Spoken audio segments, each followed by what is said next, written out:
My journey didn't start in a laboratory at MIT or in a mosque in Singapore.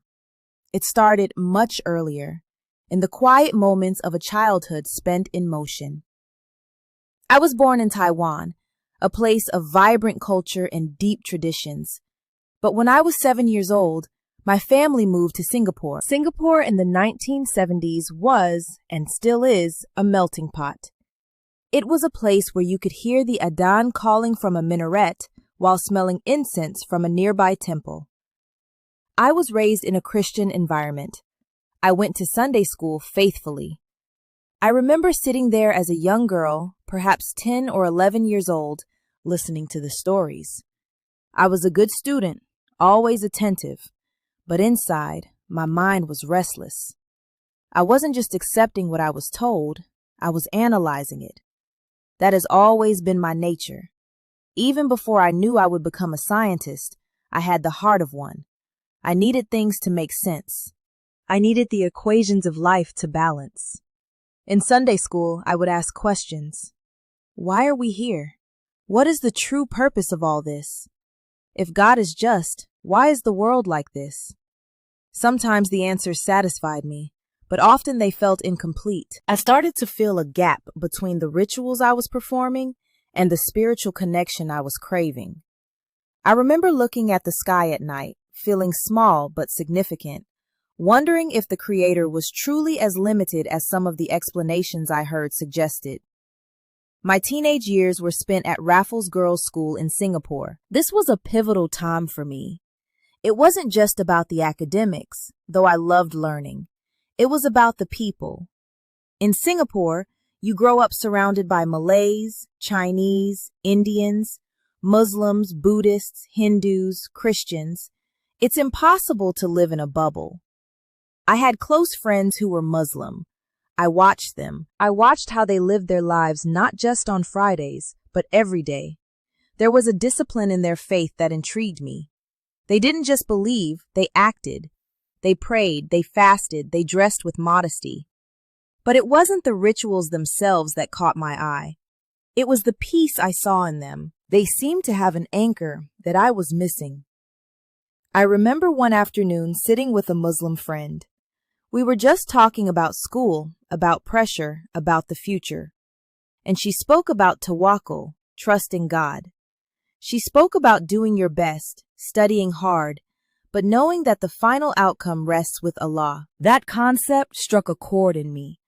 As a perfectionist, as someone who always pushed herself to be the best, the anxiety of failure was a constant companion. The idea that you could work hard but surrender the result to a higher wisdom, it felt like a liberation. But I am a scientist.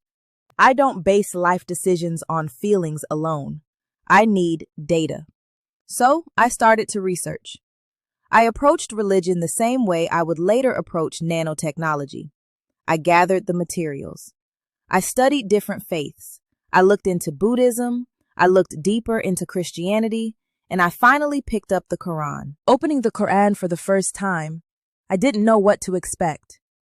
I think many people expect a book of strict rules or ancient stories that don't relate to today. What I found was shocking to me. It was a book that spoke to my intellect. I remember reading verses about the creation of the heavens and the earth, about the alternation of night and day, about the formation of the embryo in the womb. These weren't just poetic metaphors.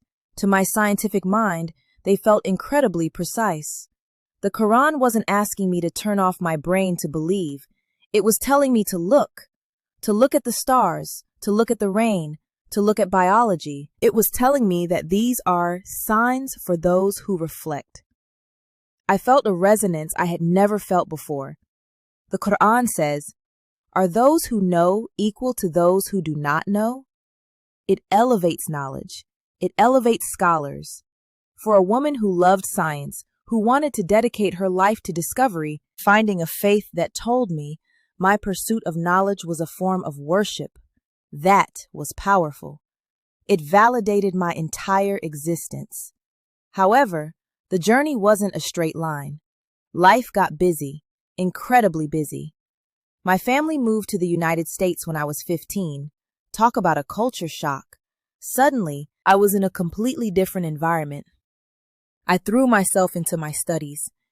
I went to Cooper Union for my undergraduate degree, graduating with highest honors. Then I went to Princeton for my master's and PhD. Those years at Princeton were intense. I was working in the lab day and night. The pressure to publish, to discover, to prove myself, it was overwhelming. I was a young Asian woman in a field dominated by older men.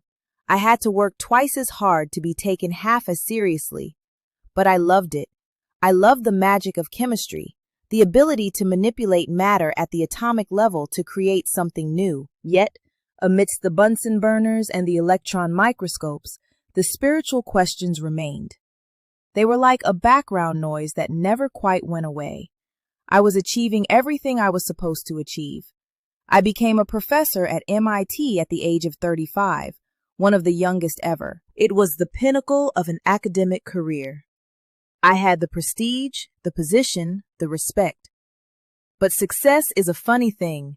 When you finally catch it, you realize it doesn't hug you back. You can have a list of awards a mile long, but they don't answer the question, what is this all for? It was around this time, in my early 30s, that I returned to my study of Islam with renewed seriousness. I was now a mature woman, an established scientist. I wasn't an impressionable teenager anymore. If I was going to make a change, it had to be because it was undeniably the truth. I looked at the concept of God in Islam, Tawheed, the absolute oneness of God. No partners, no family, no confusion, just the singular, all-powerful creator. As a scientist, we look for unified theories. We look for simplicity and elegance in the laws of the universe. Tawheed felt like the ultimate unified theory. It made logical sense. It stripped away the complications and left only the connection between the created and the creator. I also looked at the role of women. I know the stereotypes. I lived in the West. I knew what people thought about Muslim women, that they are oppressed, backward, uneducated. But when I read the history, I saw Khadijah, the first businesswoman of Mecca, the first convert. I saw Aisha, a scholar and a leader.